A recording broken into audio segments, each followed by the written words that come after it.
In the fall of 1987, at the age of 26, I asked my father, Minoru Fukushima, for the first time about his childhood.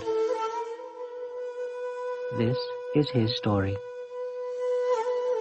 I can't recollect anything when the war started. No Hitler, no Pearl Harbor, nothing.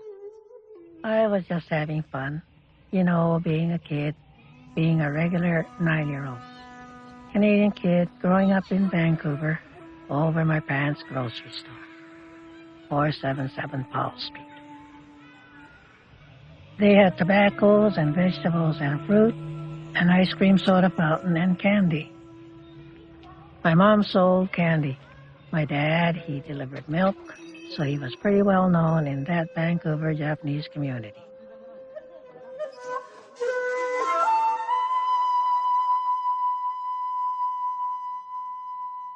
They ran the store for almost 20 years, from when they came to Canada till we were interned.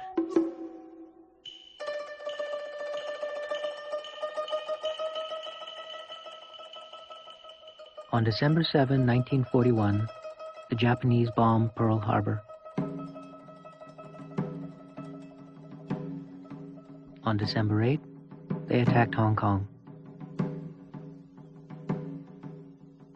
Long-standing anti-Japanese sentiments were ignited, compelling the Canadian government to declare that arising out of war with Japan, it is deemed necessary for the security and defense of Canada to conduct the evacuation of every person of Japanese race from British Columbia.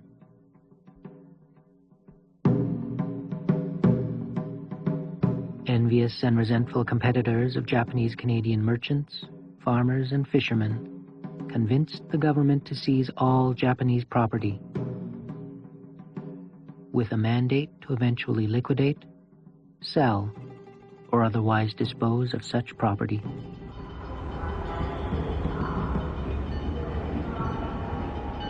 They confiscated everything. The government took everything. The grocery store, brand new milk truck.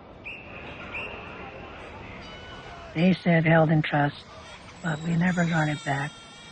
So it must have been sold or whatever.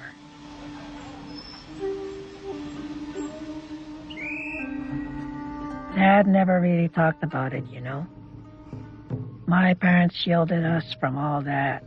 So, I don't even remember going to the camp at New Denver.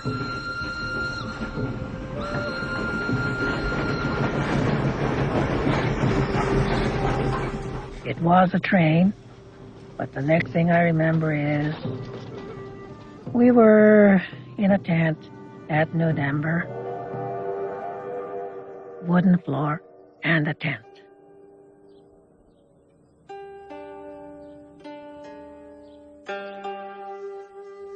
But then living under a tent, I guess, was a novelty, It felt like a real camp, middle of the Rocky Mountains, right in front of a big lake and a ball field.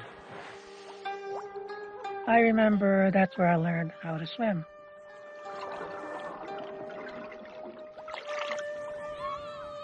It was just like growing up anywhere else. Inside the camp.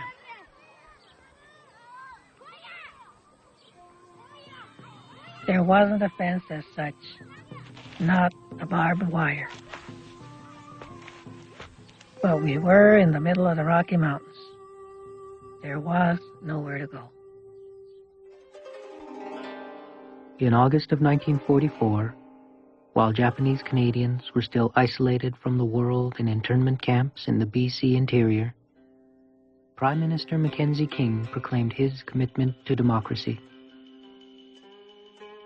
We must not permit in Canada the hateful doctrine of racialism, the basis of the Nazi system, but protect the people of British Columbia, the interests of the country, and preserve principles of fairness and justice.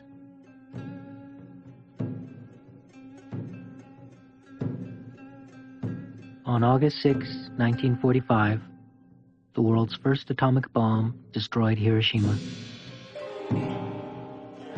9 days later, the war was over.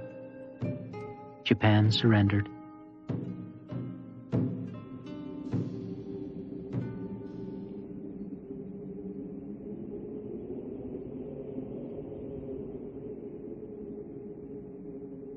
By December of that year, a full 4 months after the end of the war, the Canadian government, responding to pressure from British Columbia politicians and public opinion, kept a wartime promise that for the security and welfare of Canada, every naturalized Japanese Canadian, every natural-born Japanese Canadian, could and should be deported to Japan. Whereas the internment had been paid for through the sale of Japanese Canadian property and assets, transport for the deportation was guaranteed by the Canadian government. An official policy of dispersal forced the remaining Japanese Canadians out of British Columbia into any part of the country that had not yet barred them. The choice for my grandfather was between a country that would never accept him or a Japan barely remembered after 25 years in Canada. I was 13 when the war ended. We'd heard about Toronto and Calgary and other cities banning the Japanese, and we had to choose between going to Japan or labor out east. Manitoba or Alberta beet farms, I think. Vancouver wasn't an option. We had to leave BC.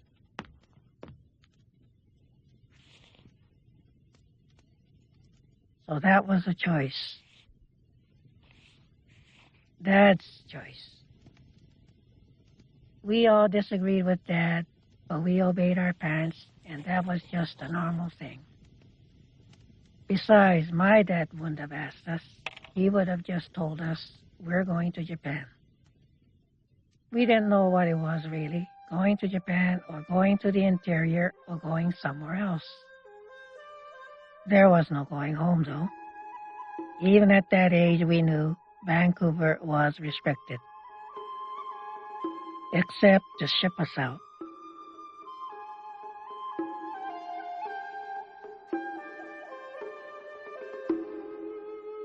We left the camp the fall of '46 onto a troop ship in Vancouver and landed in Yokosuka Japanese Naval Base. It seemed like forever.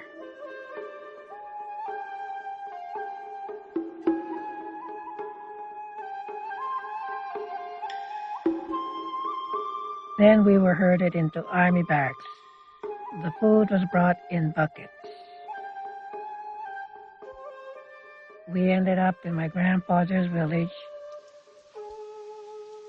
small, real poor, middle of nowhere.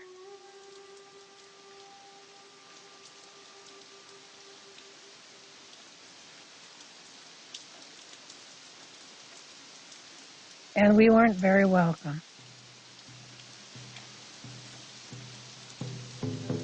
Dad's family gave us a barn to live and a rice field to work. Life was hard after the war for the Japanese, and they saw us as a burden. We were resented because we weren't Japanese.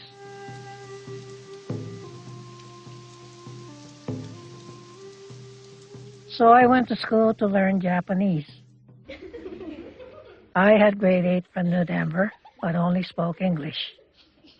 So I was in school with the grade 1 kids, and I was 14.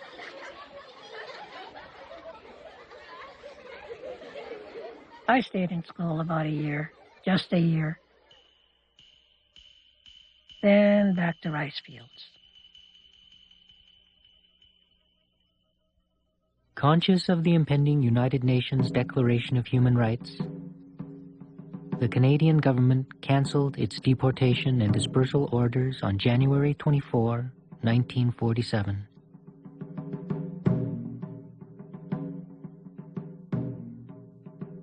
March 31, 1949 signaled the last of the federal government restrictions on Japanese Canadians, thereby allowing unrestricted travel and permitting settlement anywhere within Canada. When we were deported to Japan, my oldest brother George was 18. He could have stayed in Canada, but he came with us. So when he heard about the orders being rescinded, his resentment to Canada just got bigger and bigger. He knew then just how much had been taken, from us kids especially. Beet farm wouldn't have been any worse than rice farm, and at least it was Canada. For me, it was destiny. We're in Japan, live as a Japanese. Not ever in my wildest dreams thought that I'd ever be back in Canada.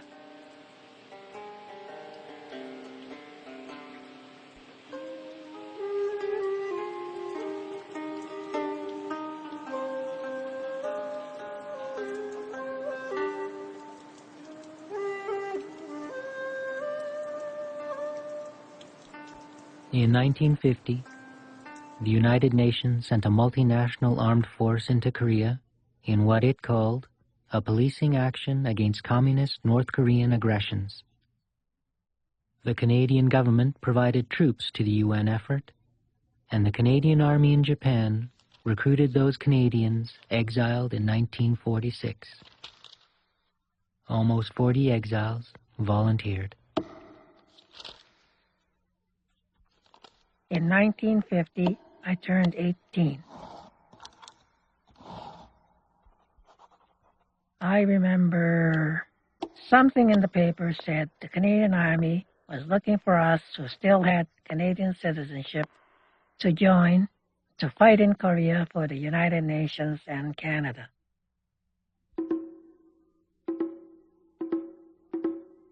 I must have wondered, how come they forced us to Japan? And now they were recruiting us to fight. I mean, Canada only ever saw me as Japanese, but I'd always been a Canadian. So the Canadian Army, I guess, was how I saw getting back to the only home I knew or didn't know. I mean, I only had the two memories of Canada, Vancouver growing up, and then internment camps. That was it. But Japan had been my dad's decision. This was my first chance, my own choice. I never hesitated at all.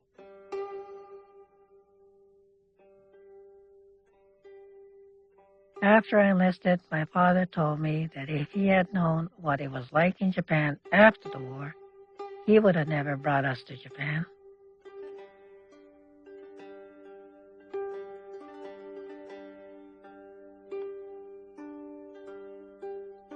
That was his greatest regret. So he was happy when I joined. I remember he was glad. You see, my parents could never have afforded to bring us home. They had nothing. They never got anything for their store or property. All my parents got, was just sent us on the boat to Japan.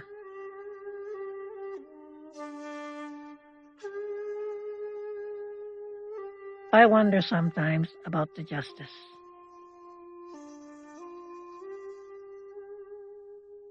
In 1942, the Canadian government labeled me an enemy, sent me into exile.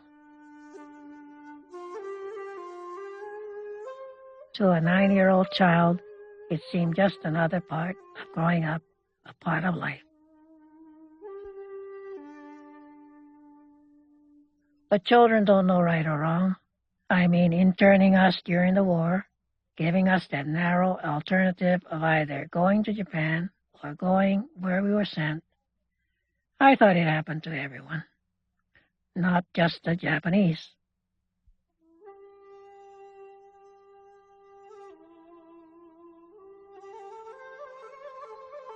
In 1953, after Korea, I got to come back and be a Canadian. To start over. To have justice, in a way.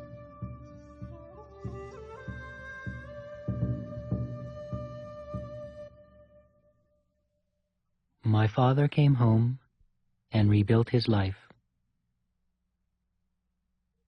In the process, many things were left, best forgotten and unspoken. Those silences are a large part of my identity, my other heritage. But my Canadianness is complete, totally natural, immutable. My father affirmed his in the face of hatred and oppression. I am a Canadian because he struggled to remain a Canadian.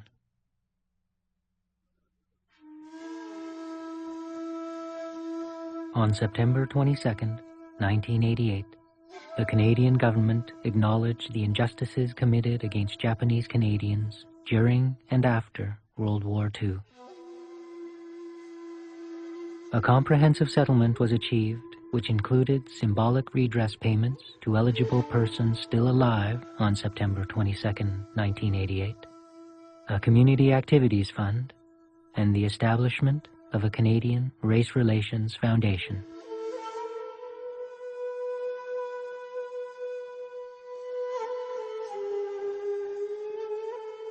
My grandmother, widowed for 12 years, died 1 year earlier, in August of 1987.